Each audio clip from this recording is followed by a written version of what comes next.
Okay, so when we received the backyard banjo, it is partially assembled so you can get a good visual idea of where everything's supposed to go. Get this box out of the way. Okay, and we'll come with a bag of hardware necessary, the strings, and all the parts that you're going to need right in this bag here. As far as tools that you're going to need, you're going to need a screwdriver. This one has Phillips and flathead on it, so we got all the bases covered. I'm going to use this small hammer. We're only going to be nailing in some small brads, and they've already got the holes pre-drilled for you, which is great, so you can't go wrong. I got 2 grits of sandpaper here. One's fine and one's finer. Got some wood glue. Backyard does recommend using an Elmer's glue because it dries clear. This is what I have, so that's what I'm going to use. For finishing, got Watco Danish oil, natural, which is the recommended finish. And let's dive right in.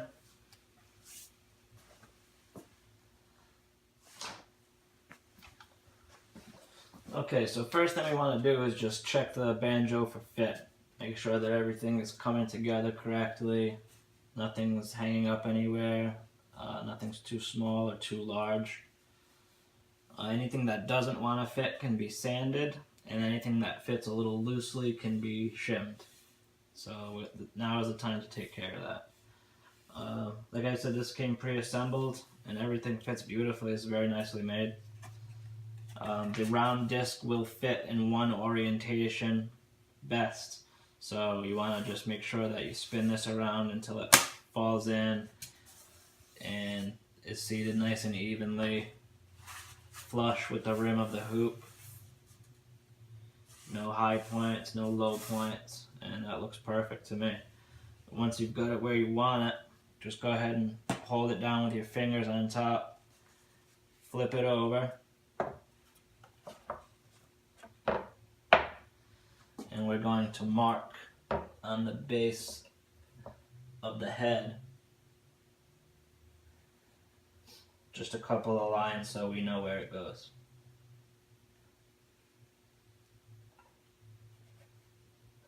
And you can just take your pencil and draw a mark right on the side of where the neck goes through the body, on the underside of the head. And I'll show you what that looks like. Okay. So now we know where and I'll mark this as my top. And that makes this the bottom, of course. And so now I know where my head will go precisely when I need to put it back together.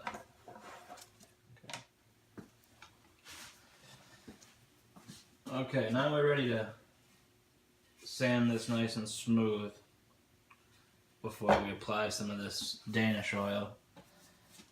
And we're going to sand the head also. What we want to do here before we start sanding is what's called raising the grain. I got a mix here of 50% water, 50% rubbing alcohol. And the alcohol will just help it evaporate and dry off. What you want to do is just finely mist this.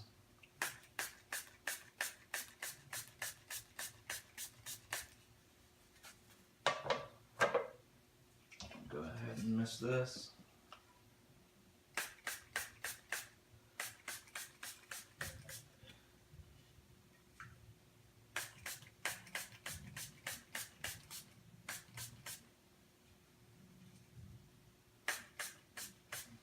And you'll see it darken up so you know you're getting good coverage.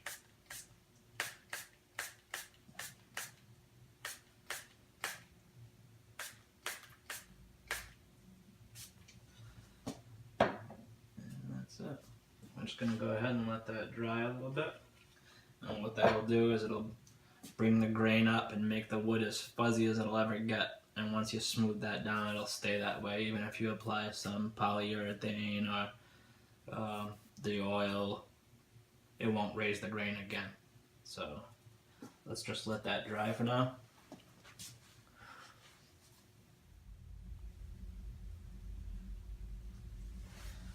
Alright, now we've given this a few minutes to dry. Make sure it's perfectly dry. You don't want any sawdust gunking up on you while it's still moist. I'm going to go ahead and take my rougher of the two sandpapers. They're both pretty fine. This is 100 grit.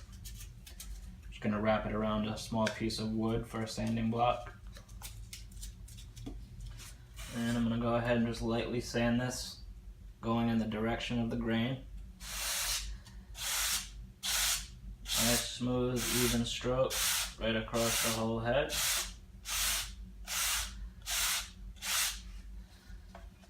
And for this, because we're working on a curved surface, I'll get rid of the block there.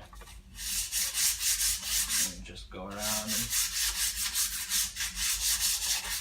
smooth out the neck.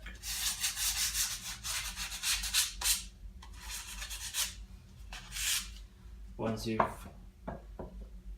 gotten it where you want it with the 100 grit, we're going to move to a finer. You could use a 200, 250. And then we're just going to do the same thing. Nice smooth motions in the direction of the grain.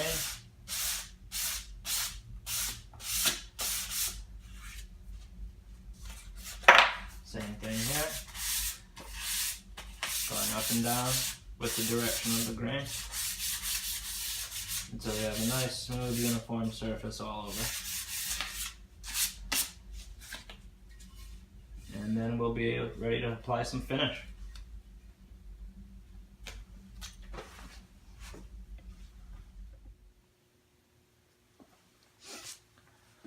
Alright, so we finished sanding both the neck and the head. And I went ahead and applied the Danish oil to the neck and the fretboard surface. You want to make sure not to get any oil on the ledges where the head will rest. We'll get a better adhesion with the glue without any oil on there. Now we get to the fun part, putting it together. The first step is to add the hardware. Now I left my head rectangular, so there's no need to do anything fancy here with the tuning pegs. I just have them in the normal layout. These are going to, of course, mount to the back so that the peg comes up through to the front, just like that. Got the gears on the bottom. And once you find a nice layout that works for you here, make sure they're all lined up nicely. They're all straight when you look at them from the front. Then we're going to go ahead and flip that over, lay it face down. And I've got a small finish nail here. I've just blunted the tip on this file. You could use that, you could rub it on the ground, on a piece of sandpaper or anything, just so it's not so sharp. And we're going to use that as a punch to give us some guide holes for the mounting screws. So just put your nail into one of the mounting holes on the tuning peg. Give it a couple of taps. And now you've got a place for your screws to start. Alright, so we're going to take these small silver Phillips head screws. You've got 10 of these, 2 each for the 5 pegs. And we're going to start mounting these tuning pegs.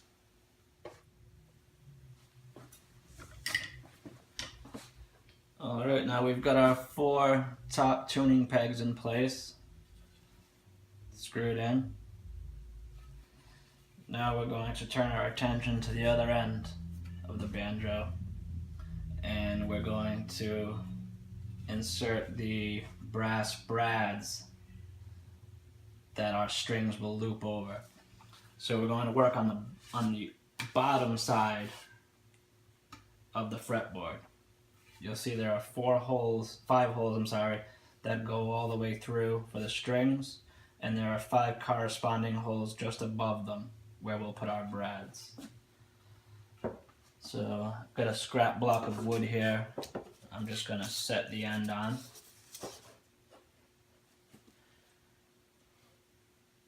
And I'm going to grab one of these brass brads.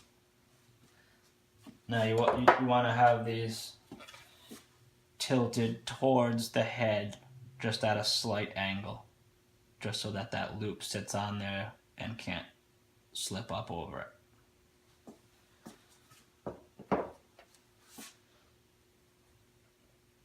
So let's start at the far end.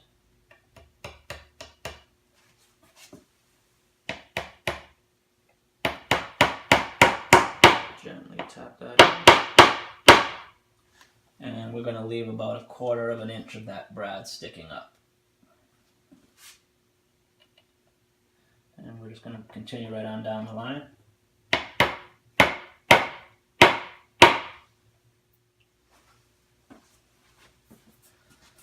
Alright, now we've got our tuning pegs in. We've got our 5 brads to hold the strings in. And now we're going to work on the 5th string tuner. Okay, so first off we're going to take the single brass flathead screw that we have. And if you look just below the hole for the tuning peg on the front of the fretboard, you'll see a small hole pre-drilled for this guide screw. The string's going to sit right in that channel on the head of the screw.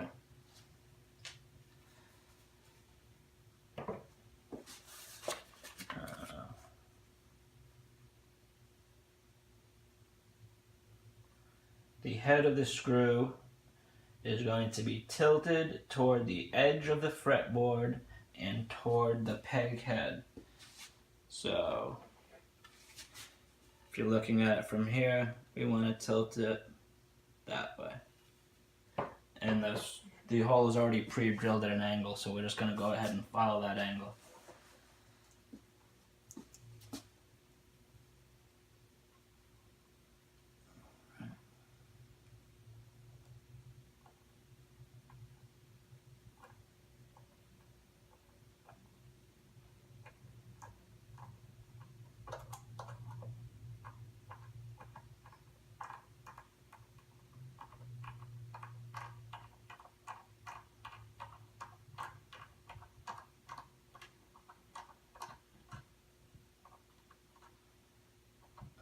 Now once we get that guy in,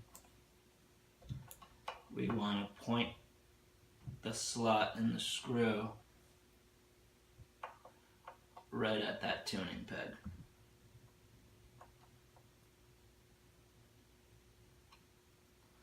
And voila. Okay, now the shortest of the tuning pegs, of course, is for the 5th string. And the orientation of this is it's going to mount on the side.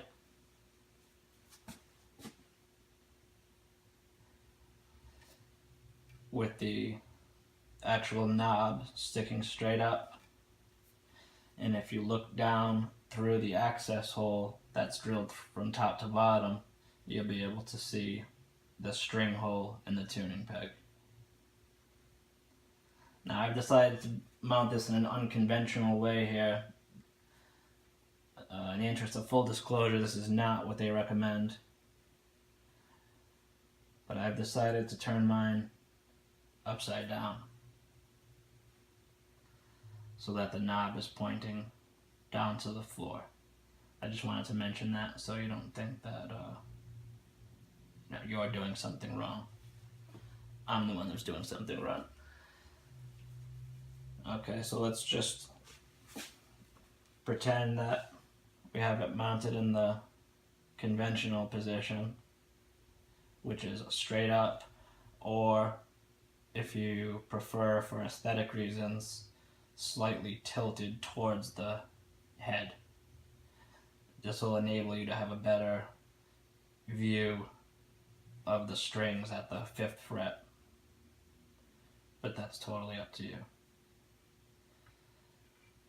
Now once we have that mounted where we want, we're just going to once again take out our small punch that we made from a nail, or of course you can use a tiny drill bit, a 1/16 of an inch drill bit.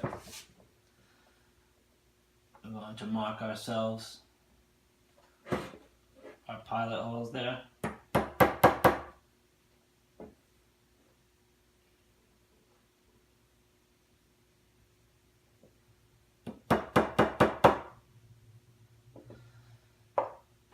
And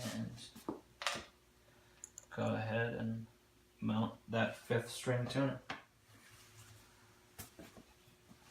Alright, we've got our 4 top tuning pegs, our brads to hold the strings, and our 5th string tuning peg in place with the brass screw that will act as the nut for the 5th string. Now we're going to take care of the last bit of hardware, which are the fret markers for the side of the neck right here. Now you've got a pre-drilled hole here at the head, and here at the very bottom, those are going to be for the eye screws that you can use for a strap. For the fret markers, we've got the brass brads, the same as we used to hold the strings. So I'm going to lay this on its side with the tuning pegs hanging off the edge there so it sits flat. And I'm just going to start at the top. It looks like the 7th fret is the first marker. And keeping that nice and straight. We're just going to bang in that fret marker. And then we move down to the 10th fret.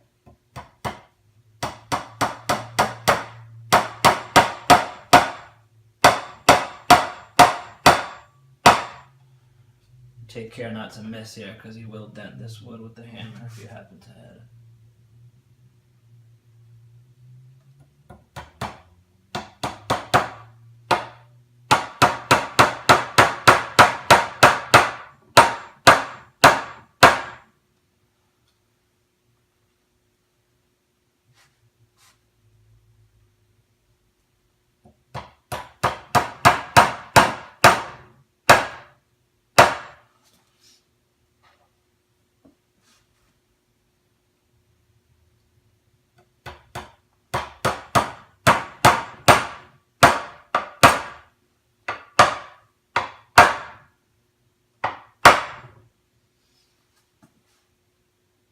That's that done. Now we can take the nut and slide it into the slot provided right at the top there.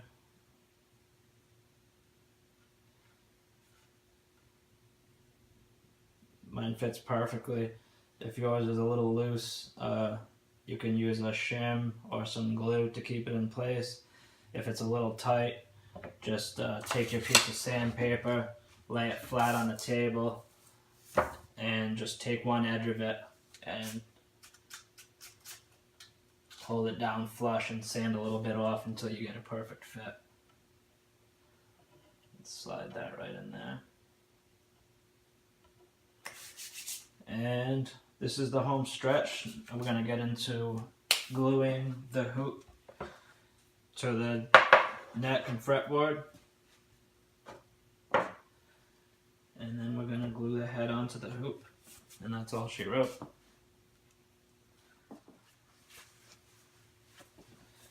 Alright, at last we're ready to glue. We're going to start by gluing the hoop to the neck. And take note that there are 2 slots in the hoop. The deeper slot is going at the thick part of the neck. The shallower slot will be at the bottom. Okay? Now I'm just going to take and run a thin bead of glue right around in the middle of this notch If you chose, you could also put it in this notch here. For me, I thought it was a little bit easier to get access to the notch in the hoop.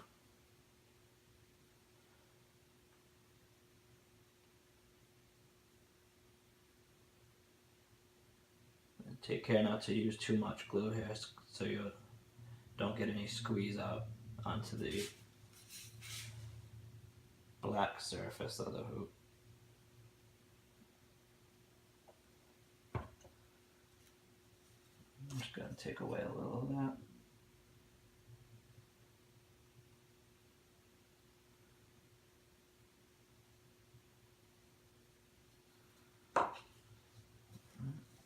And do the same on the other side.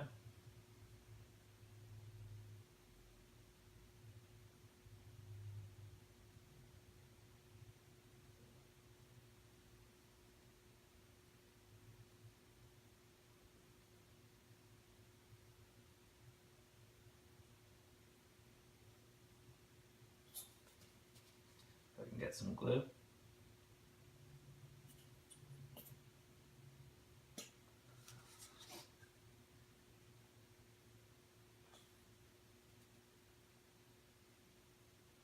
Okay, oops, got one on the outside.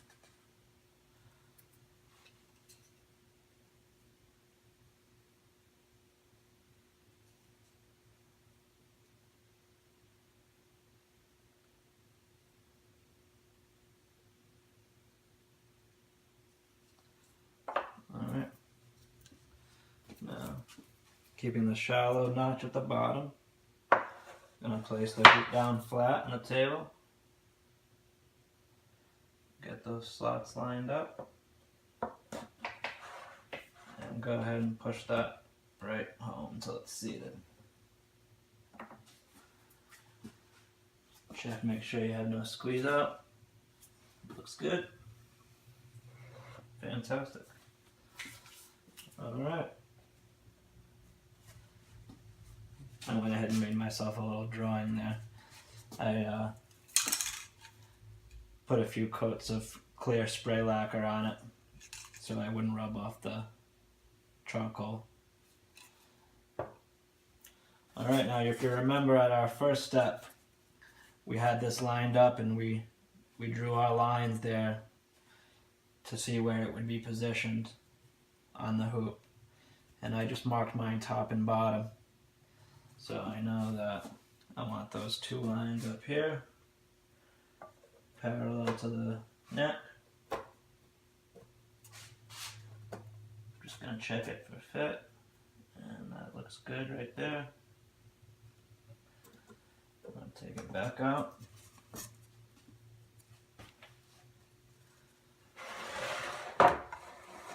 And we're just going to run a bead of glue right around the outside edge there, where it's going to sit on this ledge inside the hoop.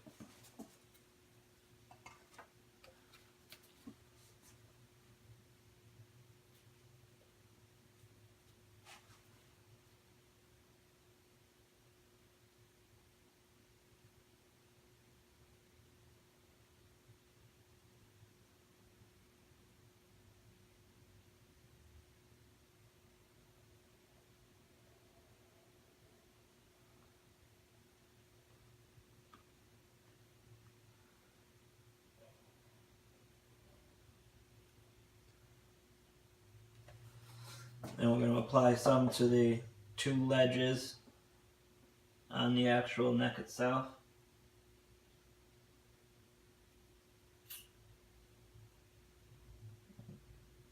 Put a little bead there and a bead there. And then I'm just going to spread that around a little. Make sure I've got good coverage.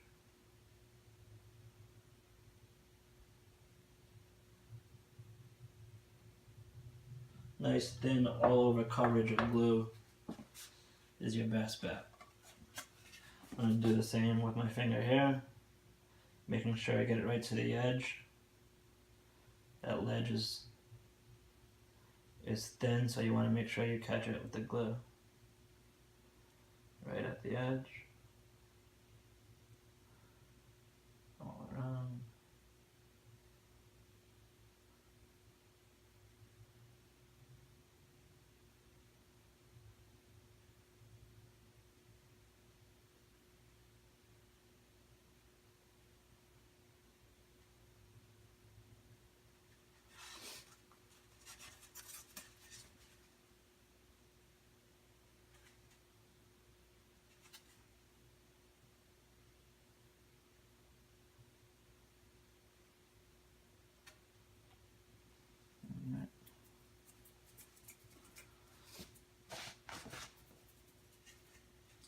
Now keeping my lines where they belong.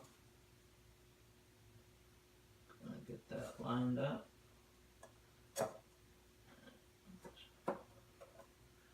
Drop it right in. I'm going to take this and I'm just going to spin it a little bit in each direction. Give it a little wiggle. And that'll get your glue sticking really, really well. Okay. Spin that a little bit. Now, we're going to take one or two of the elastic bands, excuse me, that came with the banjo, and putting it on from the peg head, we're going to slide it down right to the bottom, loop it over,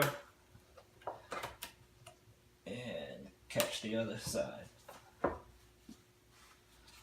Let's see that.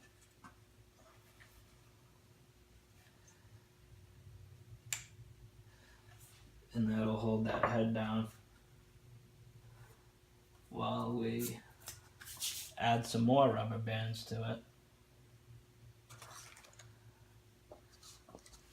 And just for some extra downward pressure, I'm going to put this small bowl right in the middle. I happened to find this huge rubber band hanging around the house, but of course you could use several smaller rubber bands. I'm just going to go over this like so. Actually, I'll take this out and add it in. Pull that, I'm going to loop it around again.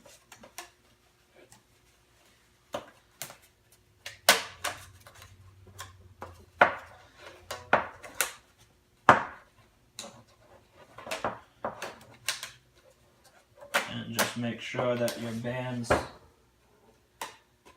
cross in the center so that you're exerting even pressure on the head there. And I'm going to pull this up and slide that right under there.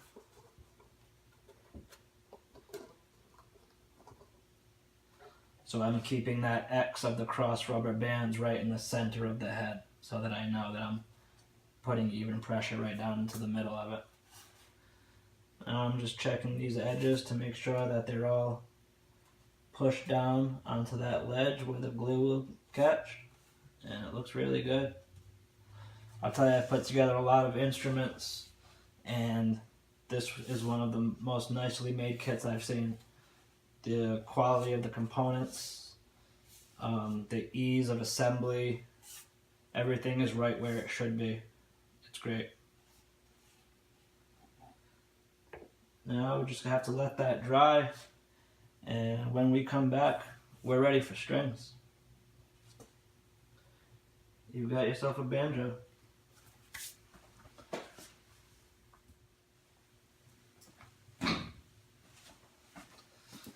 Alright, so our glue has dried overnight.